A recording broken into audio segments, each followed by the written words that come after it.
A glider built from bed slats and prison rations sits hidden in a Nazi fortress. 2 British pilots ready to fly it over 7-foot walls. Launch in 12 hours. Then, American artillery rumbles in the distance. Liberation is coming, faster than expected. Bill Goldfinch and Jack Best spent 14 months building the impossible. 64-foot wingspan, cotton and wood, hidden in an attic above German guards. They never got to fly it. But 75 years later, engineers proved it would have worked. April 1945, Colditz Castle, Germany. The attic above the chapel.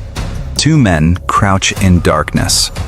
Bill Goldfinch, 32 years old, thin from years of prison rations, runs his hand along the glider's wing. Jack Best checks calculations one more time. The aircraft sits in pieces. 60 feet of wingspan folded in shadows. Canvas stretched over wooden ribs. A 2-man cockpit barely wide enough for shoulders. Outside, artillery rumbles. American forces are miles away, days away, maybe hours. Goldfinch whispers, "We launch tomorrow night, wind permitting." 14 months of construction. Scavenging materials from a fortress designed to hold the most escape-prone prisoners in the Third Reich. Colditz, the castle where Germany sent officers who tried escaping other camps. The Germans think it's escape-proof. 7-foot walls, guard towers every 50 yards, searchlights, dogs, roll calls twice daily. But they never looked up. Tomorrow night, if the wind cooperates, Goldfinch and Best will launch a glider from the castle roof, soar over walls and barbed wire, land in Allied territory 60 miles away. The most audacious escape in World War II history. Built with bed slats and millet porridge. But liberation is coming faster than intelligence reports suggest. The question isn't whether they can fly, it's whether they'll get the chance. How do you build an aircraft in a Nazi prison? And why does the escape that never happened become the greatest legend of World War II? Drop a comment. Where are you watching from?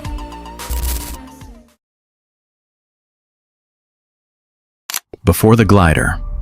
Before Colditz. Before Bill Goldfinch became a legend. Bill Goldfinch, 27 years old, serves as a pilot in the Royal Air Force, flies reconnaissance missions over occupied France. June 1940. His plane is shot down near Abbeville. He survives. German forces capture him. Standard POW camp. Oflag 4C. Comfortable by prison standards. Red Cross parcels. Letters from home. Boredom. But Goldfinch isn't built for boredom. Before the war, he studied aeronautical engineering, designed gliders as a hobby, won competitions for distance and control. In prison, he starts planning. Every POW thinks about escape. Most just think. Goldfinch calculates. First attempt, tunnel. 6 others dig for 3 months. 10 feet from the perimeter fence when guards discover it. Goldfinch spends 2 weeks in solitary. Second attempt, disguise. Forged papers, stolen guard uniform. Walks toward the main gate. A dog smells him. Guards beat him. Another month in solitary. Third attempt, wire cutters during morning exercise. Tackled before reaching the fence. The Germans have a problem. Bill Goldfinch won't stop trying. October 1943, he's transferred to Colditz Castle. Oflag 4C, the camp for persistent escapers. Colditz sits on a cliff above the Mulde River. Medieval fortress, built in the 11th century. 7-foot stone walls, guard towers at every corner. spotlights that turn night into day. The Germans call it escape-proof. 300 of the most troublesome Allied officers, French, British, Polish, Dutch, all chronic escapers. The commandant gives a speech on arrival. You are here because you cannot be trusted. You will not escape Colditz. It is impossible. Goldfinch smiles. Impossible just means no one's done it yet. But here's what drives him. It's not just freedom, it's pride. The Germans think they've won by locking him in a castle. Goldfinch wants to prove that intelligence beats walls. 2 weeks later, he meets Jack Best, 29, former pilot, shot down over Belgium. Attempted escape 4 times. They sit in the courtyard during exercise. Goldfinch sketches on scrap paper. Best leans over. "What's that?" "A glider." Best laughs. "Where would you build it?" Goldfinch points up. "There." The castle chapel. Above it, an attic. Unused, forgotten. Directly above the German guards' quarters. Best stops laughing. "You're serious." "Completely." No materials, no tools, no wind tunnel, no way to test it. But they have time, intelligence, and a castle full of desperate men willing to help. The question isn't whether they can build it, it's whether they can hide it. November 1943. Goldfinch and Best start planning. The glider needs to carry 2 men, fly 60 miles, land without killing them, all using materials they can steal or scavenge. The physics problem is brutal. A 2-man glider needs roughly 60 feet of wingspan for adequate lift. The attic is only 40 feet long. They'll build the wings in sections, detachable, assemble on launch night. Wing structure: wood, straight grain, lightweight, strong. They start stealing bed slats. Every prisoner sleeps on wooden slat beds. Goldfinch and Best recruit a network. 20 prisoners. Each removes 1 slat from their bed, replaces it with a shorter piece so guards don't notice. Within 3 months, they have 100 slats, smuggled into the attic during exercise periods. The covering: fabric. They don't have parachutes, they have cotton sleeping bags. Prisoners donate their sleeping bags, 1 at a time, over months. The bags are stitched together into sheets. The stitching has to be airtight. But thread isn't strong enough. They need glue. Here's the genius: millet porridge. The Germans serve millet in prison rations. Boiled millet creates a sticky paste. Goldfinch and Best collect it, mix it with water. It dries into surprisingly strong adhesive. They test it on scraps. It holds. Control surfaces. The glider needs a rudder. Ailerons, elevators. Carved from bed slats using stolen knives. The cockpit, barely large enough for 2 men sitting tandem. No instruments, no altimeter. They'll fly by sight and feel. The calculations? Goldfinch does math on stolen paper. Wind speed, glide ratio, launch angle. They need a 60-degree ramp, 30 feet long, built on the castle roof. The glider will slide down, pick up speed, launch into darkness. If the angle is wrong, they crash into the courtyard. If the wind is wrong, they crash into the river. If the wings fold, they die. The margin for error is 0. But the real challenge isn't engineering. It's hiding construction from guards who patrol daily. The attic entrance is a trapdoor in the chapel ceiling. Locked. Goldfinch picks it, repeatedly. They work at night, during air raids when guards focus on bombers overhead, during roll calls when everyone is accounted for in the courtyard. They build false walls inside the attic. If guards search, they see empty space. The glider hides behind. December 1943 to February 1945.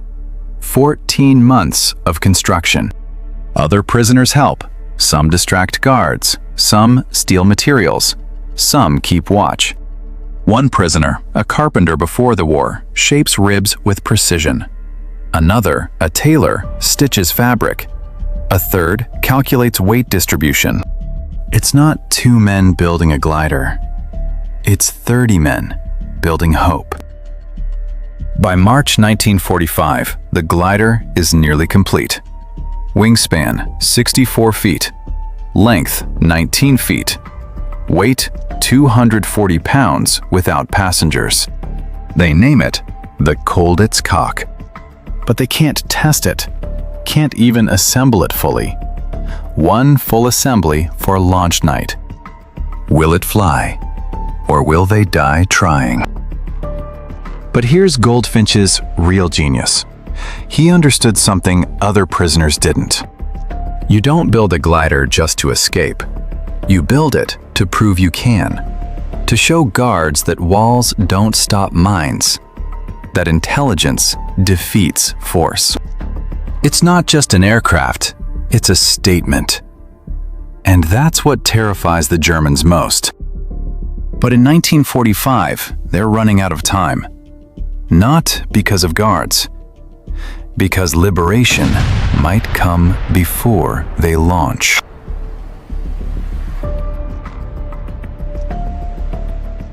January 1945. A German officer inspects the chapel. Routine check. He stands below the attic trapdoor, looks up, frowns. Goldfinch and Best freeze. They're in the attic, 20 feet above him, completely silent. The officer pulls a chair, stands on it, reaches for the trapdoor. His fingers brush the lock. Then an air raid siren. He jumps down, runs outside. Goldfinch exhales. That was close. February 1945. A guard notices bed slats missing from multiple bunks, launches investigation. Prisoners cover. They claim slats broke. Firewood. Makeshift repairs. The guard is suspicious, but has no proof. Goldfinch and Best pause construction for 2 weeks. Too risky. March 1945. A prisoner informant, desperate for favors, tells guards about something being built. The Germans search the attic, find nothing. The false walls hold. But the net is tightening. Best tells Goldfinch, "We launch next week, ready or not." Goldfinch calculates wind patterns, reviews meteorological data from Red Cross newspapers. The best wind conditions occur mid-April. April 10th, 1945. They set the launch date. April 15th, 5 days. They begin final assembly. Attaching wings, testing control surfaces, reinforcing joints. The ramp is built in sections, hidden in the attic. On launch night, they'll carry it to the roof, assemble it, position the glider. The plan: launch at 2 a.m., darkest part of night. Glide northwest, 60 miles, land near Allied lines. If they survive the flight, they walk to American forces. If they crash, they likely die. But here's what's happening outside the castle walls. April 14th, 1945. American forces are 12 miles from Colditz, advancing rapidly. The German commandant receives orders: evacuate non-essential personnel, destroy records, prepare for surrender or evacuation. Goldfinch and Best don't know this. They're focused on launch. April 15th. Morning. Guards act strangely. Packing. Burning documents. Goldfinch asks a friendly guard, "What's happening?" The guard whispers, "Americans, soon." Goldfinch's heart sinks. After 14 months, after all the planning, they're going to be liberated before they launch. But maybe there's still time. That night, 11 p.m., Goldfinch and Best prepare. Then they hear it. Artillery. Close. Very close. By midnight, German guards are fleeing. Commandant orders evacuation. April 16th, 1945. Dawn. American forces arrive at Colditz Castle. The prisoners are liberated. The glider never flies.